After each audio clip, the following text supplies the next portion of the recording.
இயேசு கிறிஸ்துவில் அன்புக்குரியவர்களே, முதல் வாசகத்திலிருந்தே சாலமோன் பேரரசர் தன் தந்தையாகிய தாவீதின் அரியணையில் அமர்வதற்கான வாய்ப்பை பெற்றவர். மிக பரந்த பேரரசில் ஆட்சி பெறுவதற்காக இளம் வயதிலே தேர்ந்தெடுக்கப்பட்டவராக இருந்த பொழுது அவர் ஆண்டவரிடம் கேட்ட வரம் பணபலமோ படைபலமோ அல்ல, உமது ஞானத்தை எனக்கு தாரும் என்று கேட்டதை முதல் வாசகத்திலே நாம் வாசித்தோம். இறைவன் தருகின்ற ஞானம் எவ்வாறு நம்மை வழிநடத்துகின்றது, எவ்வாறு நாம் செயல்பட முடியும் என்பதை தெளிவுபடுத்துகின்ற கருத்தாக அது அமைகின்றது. இரண்டாவது வாசகத்திலே பவுலடிகளார் எபேசியருக்கு எழுதிய திருமுகத்திலே சொன்ன வார்த்தைகளை நாம் கவனமாக கேட்டுக்கொண்டிருந்தோம். இறைவனை ஞானமாக இருக்கின்றார்.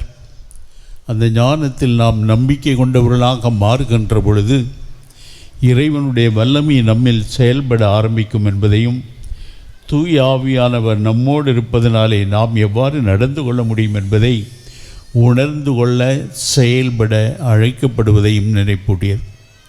அதே போன்று நற்செய்தியிலே மார்க் எழுதிய நற்செய்தியின் கடைசி பகுதியிலே சொன்ன வார்த்தைகளை கேட்டோம்.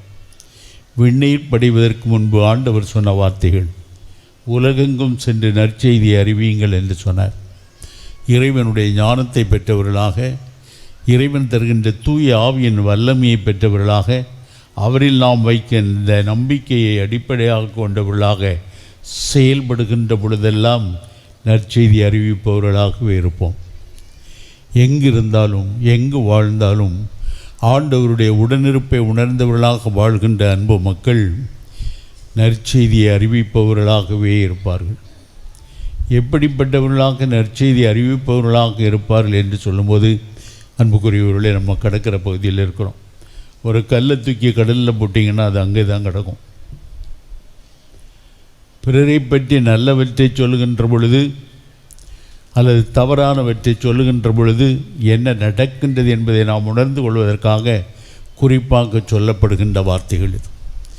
இதை தெளிவுபடுத்துவதற்காக ஒரு சில கருத்துக்களை உங்களோடு பகிர்ந்து கொள்ள விரும்புகின்றேன். முதலில் அன்புக்குள்ளவர்களே, மரம் தருகின்ற கனி மரத்திற்கல்ல, மனிதருக்காக வழங்கப்படுகின்றது.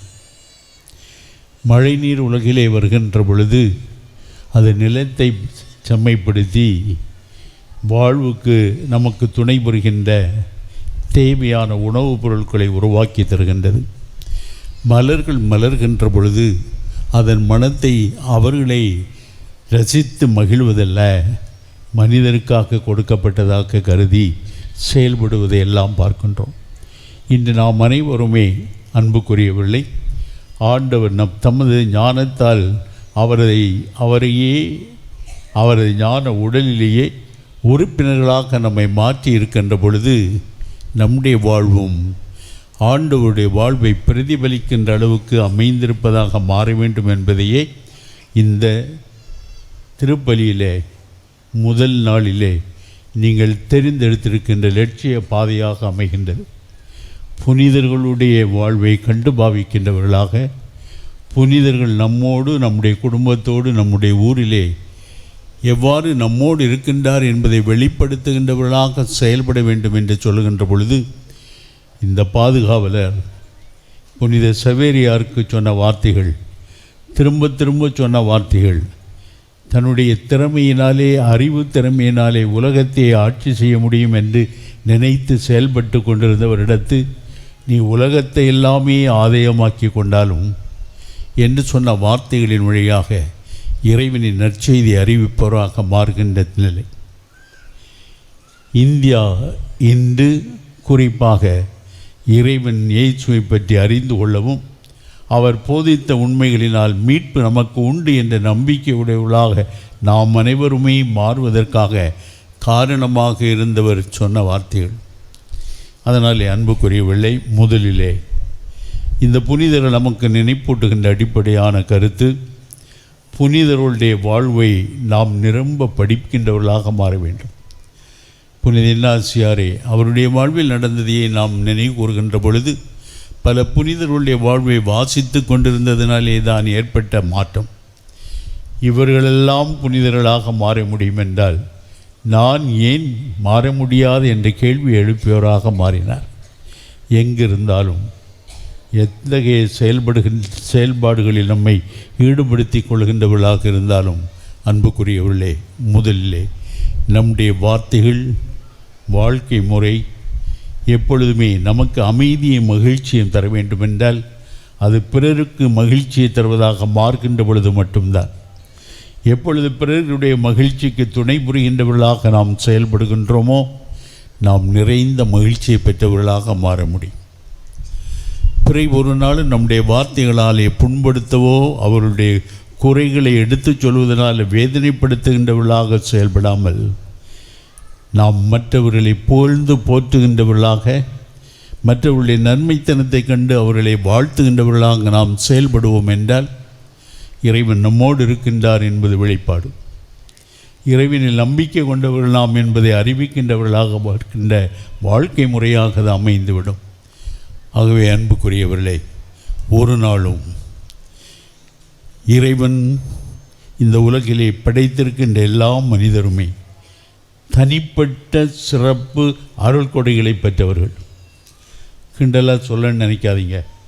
இவ்வளோ பேர் இங்கே உட்கார்ந்துருக்கிறோமே, நீங்கள் பக்கத்தில் இருக்கிறவங்க கொஞ்சம் திரும்பி பாருங்கள். யாருக்கு மூக்காவது இன்னொருத்தருடைய மூக்கு போல் இருக்குதான்னு பாருங்கள். இவ்வளோ பெரிய உடலை வச்சுட்டு இருக்கிற ஆளுகளுக்கு இந்த மூக்கு கூட ஒன்று போல் இருக்காது. நூற்றுக்கணக்கான பேர் இங்கே உட்கார்ந்துருக்கிறோம்.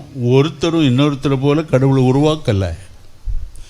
ஒவ்வொருவருக்குமே தனிப்பட்ட வரத்தையும் அருள் கொடைகளையும் ஆண்டவர் கொடுத்து தங்களுடைய செயல்முறைகளிலாலே இறைவன் தங்களோடு இருக்கின்றார் என்பதை வெளிப்படுத்துகின்றவர்களாக வாழ்வதற்காக அழைக்கப்படுகின்றோம் என்பதை மறந்து விடாதீர்கள்.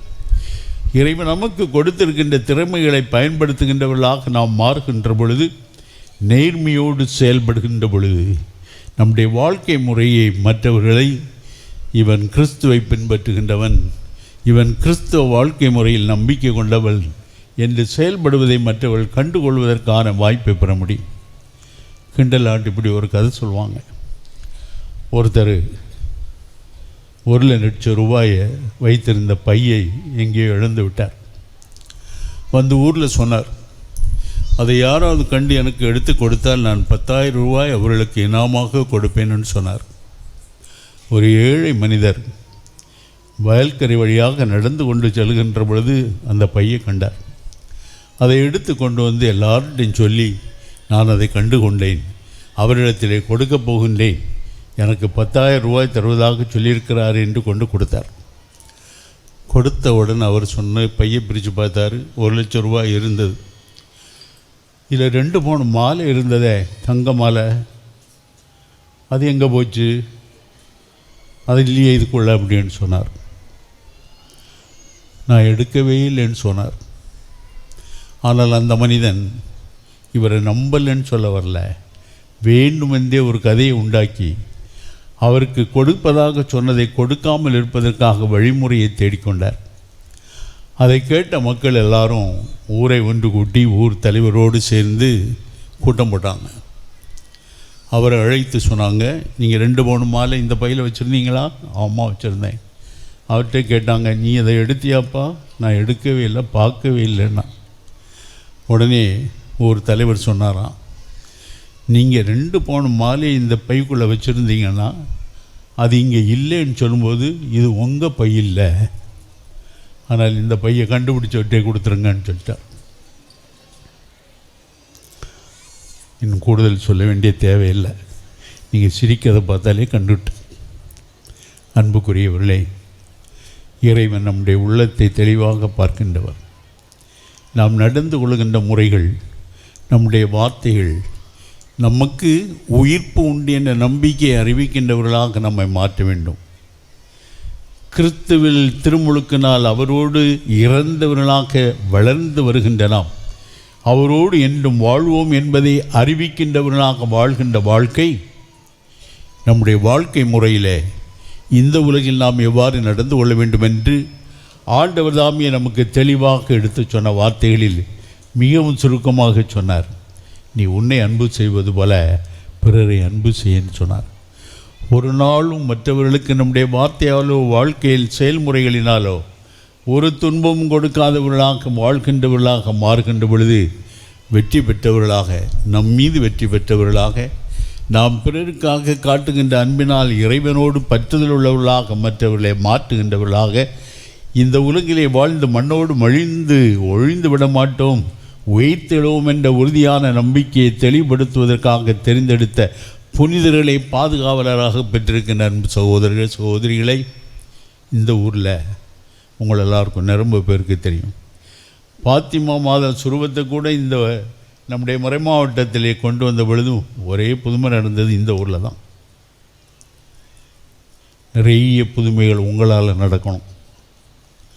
நீங்கள் ஒவ்வொருவரும் நடந்து கொள்கின்ற முறையினால் இறைவனுடைய அன்பு, இறைவனுடைய அருள் கொடைகளை நீங்கள் செல்கின்ற இடத்திலெல்லாம் மக்கள் பெறுவதற்கான கருவிகளாக உங்களை அழைக்கின்றார் என்பதை உணர்ந்து கொள்வதற்காகவே புனிதர்களுடைய வாழ்க்கை முறை நமதாகவும் அவர்களுடைய பரிந்துரைகள் பரிந்து பேசுதல் நம்முடைய வாழ்விலே அவர்களை கண்டு பாவிக்கின்றவர்களாக வாழ்ந்து இறைவனுடைய அன்பையும் அவர் கொண்டு வந்த மீட்பையும் தொடர்ந்து அறிவிப்பவர்களாக வாழ்வதற்கு வாழ்விலே வார்த்தையினால் வாழ்க்கையினால் பிறரை மகிழ்விக்கின்றவர்களாக மாறுகின்ற பொழுது நிறைந்த மகிழ்ச்சியை காண்கின்றவர்களாக நீங்கள் எல்லோரும் வாழ முடியும் என்ற நம்பிக்கையிலே செயல்பட உங்கள் மீது நீங்களே வெற்றி பெற்றவர்களாக மாறுவதற்கு அடையாளமாக ஏற்றிய கொடி உங்கள் வாழ்க்கையில் வெளிப்படட்டும் என்று வாழ்த்துகிறேன்.